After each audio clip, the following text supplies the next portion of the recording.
Every life tells a story. Join Frank Julian as he shares his one chapter at a time from Story of a Soul 2, releasing every Wednesday. The Story of a Soul 2 by Frank Julian with Sean O'Neill, narrated by Frank Julian. Chapter 12, The Weekend That Changed My Life.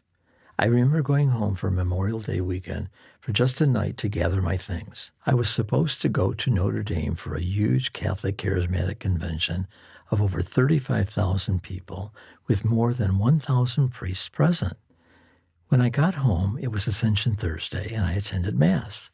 My mother informed me that there was a guest priest residing at the parish for the summer.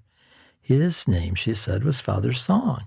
She said that I would like him because he was friendly and greeted the people at the church with kindness and a big smile.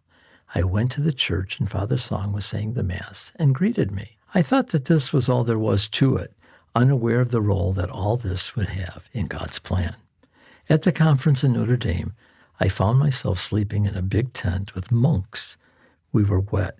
It rained all weekend. Nevertheless, I loved every minute of it. I watched them pray during the day and at night, and we all slept in sleeping bags. That Saturday, I went to different seminars, and I got my boxed lunch. I saw Father Song. We embraced and planned to hang out that summer when I got home. It was all divine providence. I will never forget that Saturday night in the stadium at Notre Dame.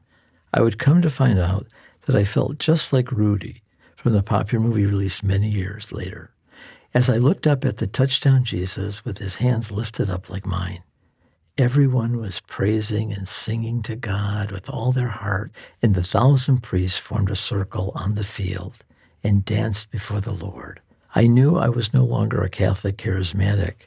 I was a charismatic who was Catholic. I was completely taken in by the Holy Spirit. The priest who was preaching began to say to the Lord, "Give us a sign, Lord." I'm telling you directly and honestly that the rain stopped, the clouds parted, and the people began to shout, "Look, there's a star." There it was. I saw it and wept. I came home a different man. I was aglow with the Holy Spirit and went to prayer meetings practically every night.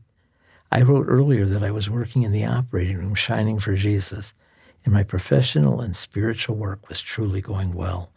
I was hanging out with Father Song. One evening, my mother hosted a dinner for 4 priests, encouraging me to join the clergy. My mother was delighted. Deep inside, however, I knew that wasn't going to happen. I went to a wedding in Grand Rapids with an Italian girl from West Catholic. She had me meet her grandfather. He showed me his garden. This is getting serious, I thought. On the way home, though, I thought of Peggy, and I knew in that moment that I wanted only to go with her. She went to Appalachia for 2 weeks with the IHM nuns. They were encouraging her to be a nun. She said that she thought of me the whole time. Our lives were finally beginning to run parallel to one another, all in God's timing.